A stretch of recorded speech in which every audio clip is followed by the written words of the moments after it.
You know, Grand Rapids to him, first of all, I don't know if you know this, you know, Dad wasn't born here. He was born in Omaha, Nebraska. And his original name wasn't Gerald R. Ford, it was Leslie King. He was, when he came to Grand Rapids, he was born, for you all that don't know the story, he was born into a family. His biological father was named Leslie King, and Sr., and Dad was born Leslie King Jr. And the problem was that his father, his biological father, he was born in Omaha, Nebraska, was very abusive to Dad's mom, my grandmother, Grandma Ford. And there was quite a bit of abuse, physical abuse that went on. In fact, the first night she ever got beat was on her wedding night. And beatings got worse and worse and worse. And finally, she left with Dad as a young boy. He was just a child. And she fled Omaha, Nebraska, and went across the river there to Council Bluffs, Iowa, and waited for her father to take a train down from Illinois to pick her up and take her back to Illinois. They moved back to Illinois. She filed for divorce because of the physical abuse. But at that time, the shame was so great for a young woman, a single mom with a child, that her father, they had to sell their business in Illinois, and they ended up moving to Grand Rapids, Michigan. And so she got here, and she met a man. She finally got a divorce. She met a man, Gerald R. Ford Jr., and met him here, I think, at Grace Church. And they dated, and they got married, and he never officially adopted my father, but they changed Dad's name from Leslie King to Gerald R. Ford Jr. And that was a man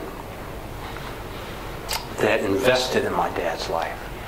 You think about it, he's the one who made sure he had the right school teacher, the right church pastor, the right football coach, the right Boy Scout leader, so Dad became an Eagle Scout here.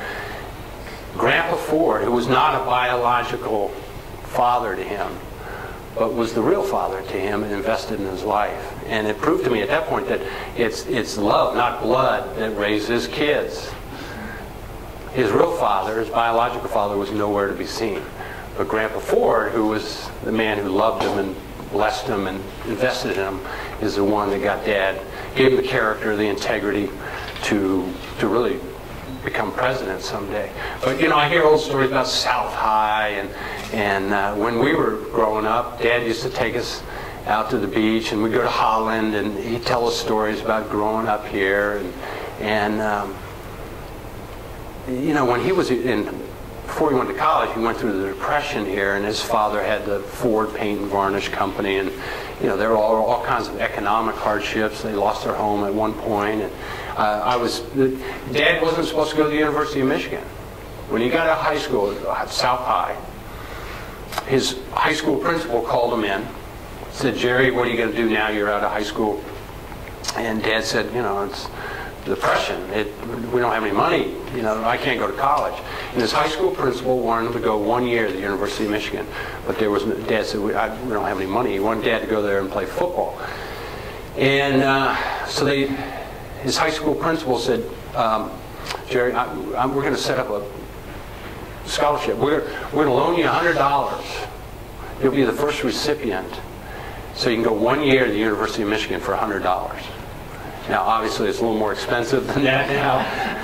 But Dad was the first recipient of that fundraiser. And he went to the University of Michigan and ended up being able to stay there for 4 years, figured out a way out to do it. But a lot of great memories of his childhood here. And again, it was just an all-American city. I think it had the values that were good for a young man. So, another question. Yes? Growing up in politics, seeing your father was a congressman and then president, is there anything that made you not want to get into politics, or why you chose not to get more involved? Meg Ryan. Meg Ryan politics. No, I'm joking with you. You know, I think growing up in politics, and probably because it changed, Politics today, I hate to say it, has become so toxic. It's not a user-friendly place anymore. There was a different style, there was a different fabric of when Dad was a congressman and how they did business in Washington and Capitol Hill. You know, one of Dad's best friends was Tip O'Neill, the Democratic Speaker of the House. And at the end of the day, they knew how to shake hands or go across the aisle at the end of the day and still have a friendship. In fact, one of the greatest quotes that I've ever heard about Dad's life came from Tip O'Neill. And Tip O'Neill said, now I'm going to get this close, but not exactly right. Tip O'Neill, in his book, said, God has been very good to America. God has been very good to this country. During the Civil War, it sent Abraham Lincoln. And during Watergate, he sent Gerald Ford, the right man at the right time to heal this nation. Now that is a quote from a Democratic Speaker of the House to a Republican. And that tells you the kind of friendships they had back then. It doesn't happen anymore. Politics today has become so toxic. And I hate to say that, but it has. And that's what would I would shy away from running for office. And, I mean, you know, and listen, I'm just an actor. What kind of politician would an actor make anyway? I do, but please. Yeah, they say that leaders learn even more from their mistakes than from their successes. And did your dad share with you the mistake that he made at some point in his career that really gave him insight into how to lead better?